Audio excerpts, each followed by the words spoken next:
I just like the sound.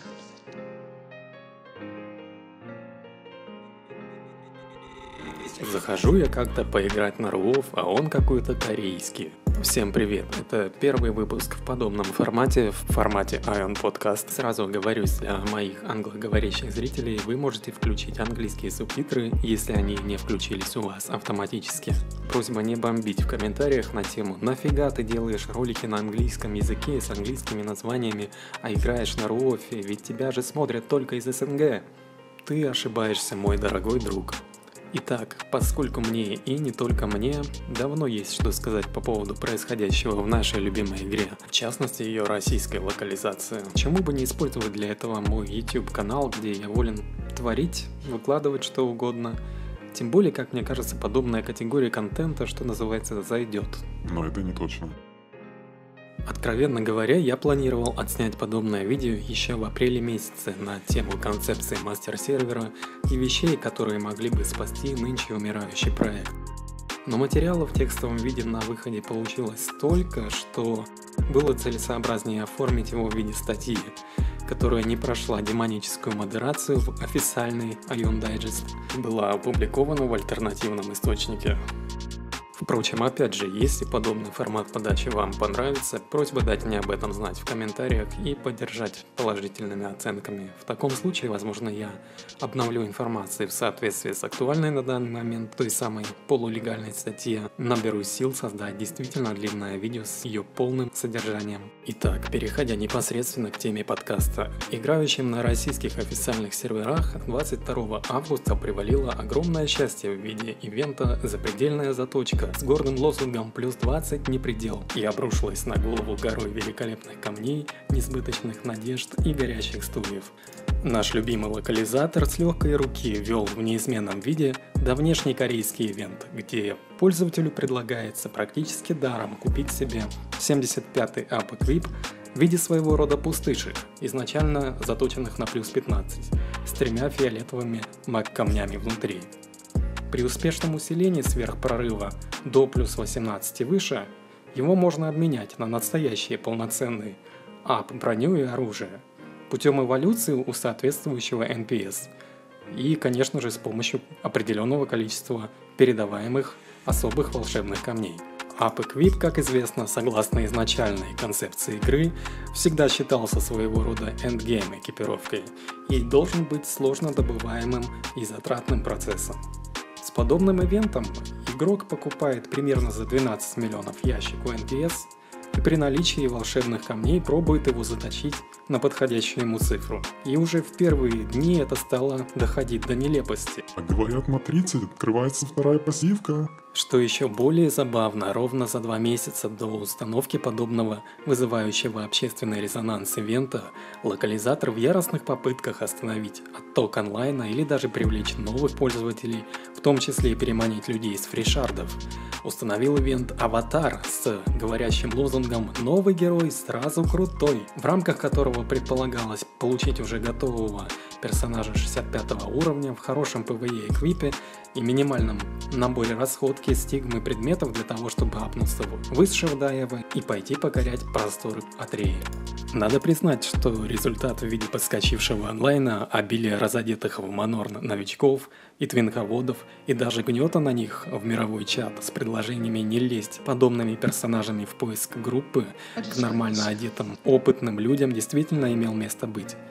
Видимо, ивент зашел настолько хорошо, что Innova аж 2 недели подряд принимала решение продлить его снова и снова. Что же ждало пользователей российского издания Ion дальше, прежде чем цунами последнего ивента обрушилось на Атрею? Правильно, возвращение давнешнего и самого успешного за всю историю, по мнению большинства, ивента Chromet Go, обещающего накормить конечного пользователя шикарным лутом. И действительно, покушать сполна предоставилась возможность шикарно. Ведь за 2 недели фулл-тайм крабства, армии аккаунтов, действительно ценные награды можно было перечесть по пальцам 2 рук. Что-либо падало более-менее терпимо только в первые и второй дни. С другой стороны, в этой версии ивента локализатором и было заявлено, что уклон будет на получение миньориума, материала столь необходимого для апгрейда миньонов существ, действительно приносящих пользу. Так что же это? Уж не те ли самые слухи о серверной автооптимизации лута в соответствии с общим количеством полученных предметов? Объявления о поиске группы на 90% состояли из призывов в духе «Ищем танка на S-ранг».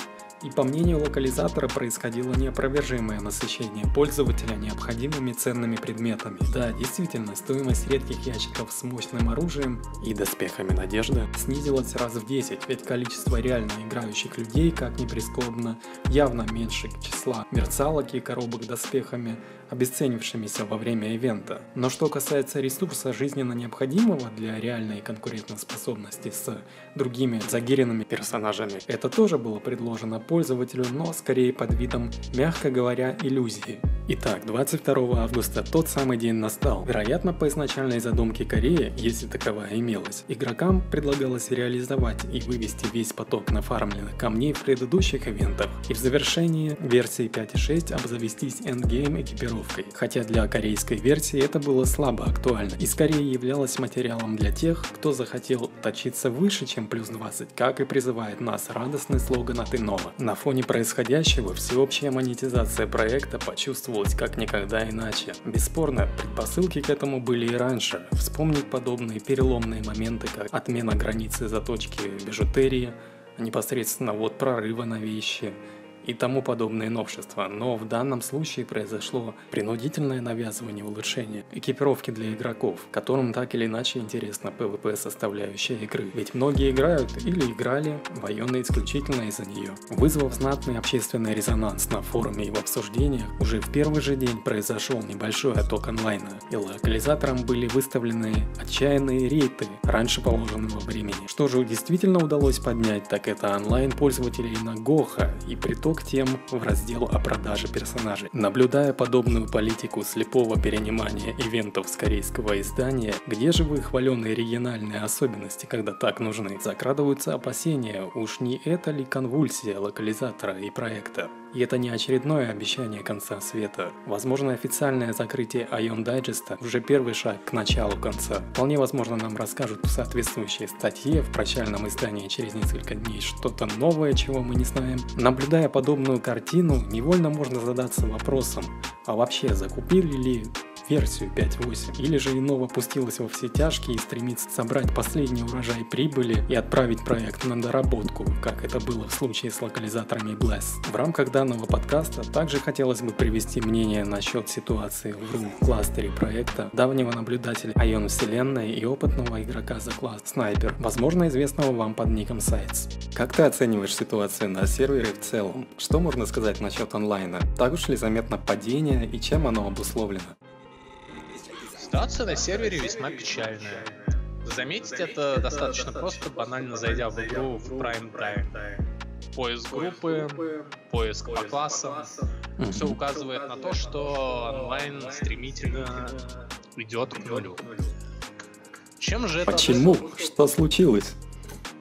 Что-то, видимо, пошло не так у нашего прекрасного локализатора. Скорее всего, это связано с отсутствием у них желания подгонять сервер под свой регион и, возможно, с тем, что они вводят не совсем правильные ивенты.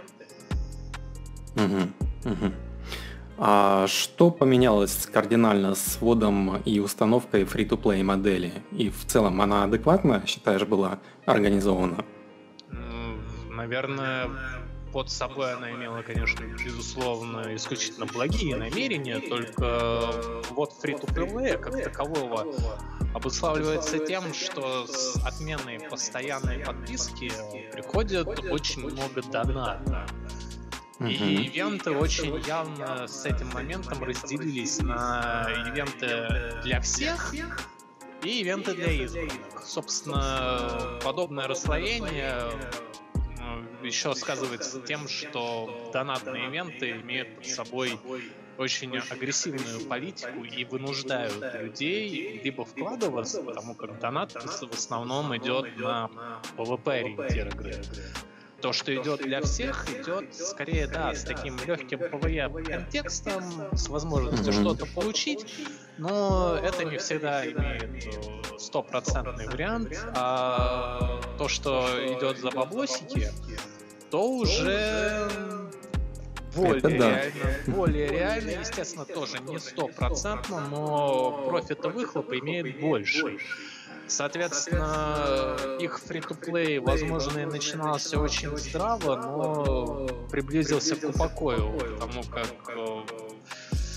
люди не платящие, люди, которые пытаются одеваться исключительно игровыми способами, они не выдерживают этой гонки вооружений. Если они не участвуют в донатных ивентах, они уходят, поскольку политика локализатора сейчас очень явно идет исключительно на донатные ивенты, на очень агрессивных условиях.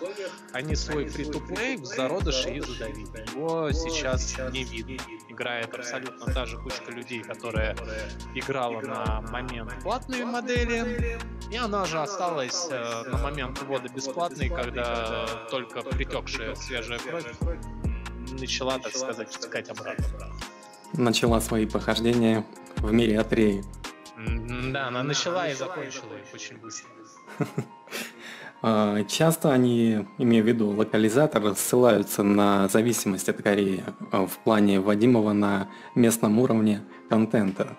Все зависит от того, о каких ивентах идет речь. Если мы говорим об ивентах, которые новый якобы заказывает и полностью как бы одобряет тот вариант, который присылает ей Корея, значит, винить Корею в том, что ивент не удался, они не имеют никакого морального права. Если они сами заказали, сами одобрили, сами получили, сами поставили, Корея тут не виновата. Значит, вы, ребята, не до конца продумали последствия, вы решили, что для вашего региона это нормально, и people схавает, потому что у people как бы другого варианта действий и нет.